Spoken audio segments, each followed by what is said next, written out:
I'm Jana Cunningham with the University of Utah Communications Office, and we're discussing history degrees with Ben Cohen, professor of history here at the U. So let's just jump right in. Why history? Why should students here at the University of Utah study history? I think the study of history breaks down into three things. First, students here in our department learn content. Students learn about everything from Abraham Lincoln and the Gettysburg Address to the building of the Great Wall of China to what's going on in the European economy. So I think part of it is content. The second thing that students here in the department learn and master are a set of skills. And then finally, studying history prepares you to go out into the workforce and is a versatile degree. Before we get into the specifics of what students are learning here at the U, why is it important to have historical knowledge? Why is historical knowledge vital to our society? Well, I think history is fundamental to humanity. We are all part of a continuum of time, and history is the study of how we as humanity and the inhabitants of this planet have gone before this moment in time. So I think history is linked to a very basic process in the universe, which is time. And second, history is so much about the history of people and of the living world, as well as the material and the non-living world. And so studying history is studying those lives that have come before this moment. And I think that's just vital to understand who we are now and where we've come from. When students decide to major or minor in history, what are they going to learn about while they're in class? Well, as I said, I think there are three areas. One is content, that is the history of a particular place, person, or time. But the thing that I would also emphasize is students learn a series of skills. For instance, being a history major trains your skill in information management.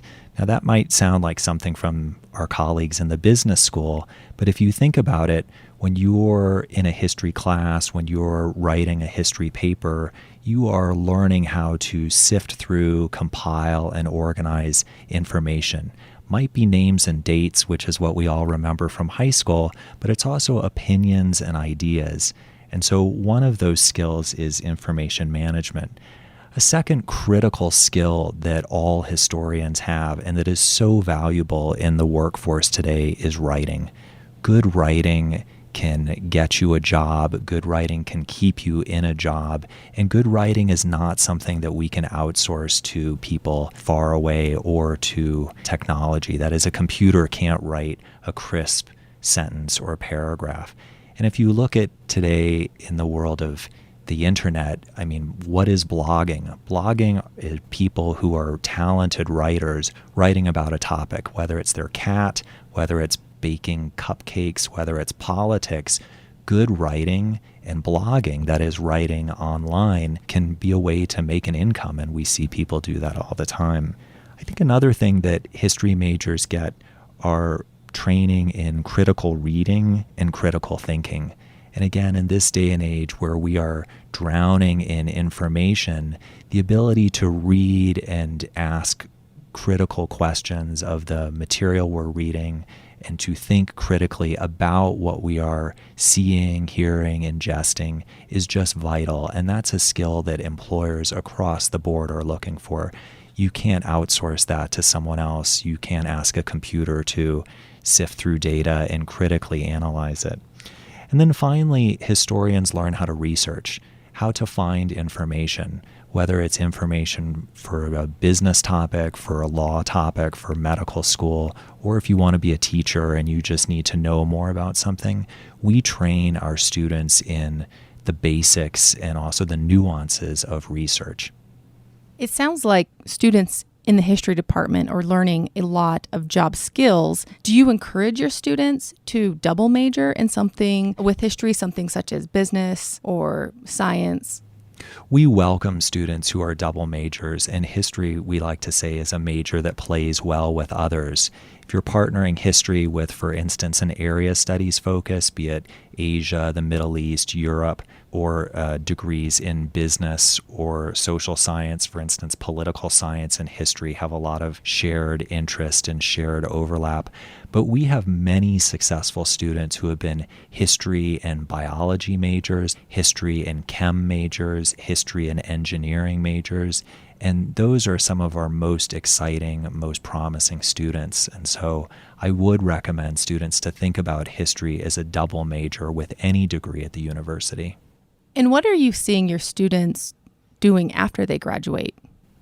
Our students do not go on to flip burgers. That's an old myth. Our students go on to a diverse range of careers. For instance, we have students who majored in history who are now practicing doctors and use their major to get into medical school.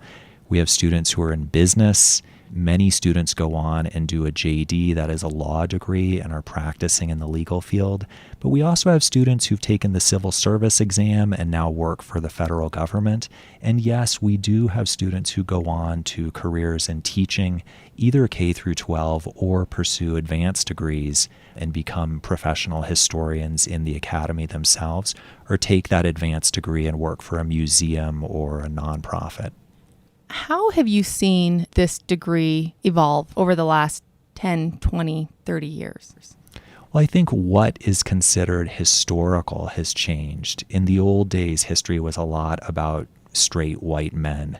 And certainly the field has diversified to include a wide range of humanity. And so who gets studied and who is considered important has really broadened out. Second, topics in history have changed a lot. History used to be a lot of armchair scholars studying great white men in battles and high politics.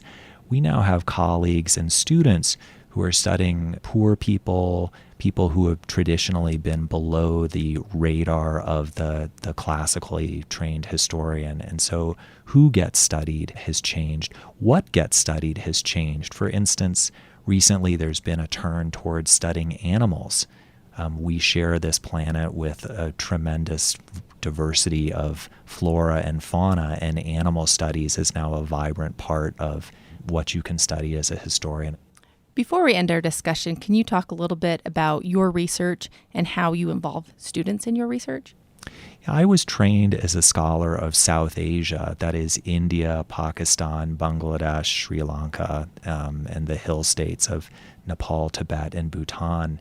And I work mostly in the 18th, 19th, and 20th centuries. And I've worked with students who have done projects parallel to something in my own research. For instance, I've written a book about a scandal. And so we had a senior seminar where all the students read some basic theoretical material about what scandals are, and then I asked them to find their own scandal, whether it was in newspapers or popular culture or what have you. And so students produced original scholarship on scandals that was interwoven with my own interest and my own scholarship on scandals at the time. That was Ben Cohen of the University of Utah's History Department. Visit humanities.utah.edu for more information about the Department of History and other areas of study offered through the College of Humanities.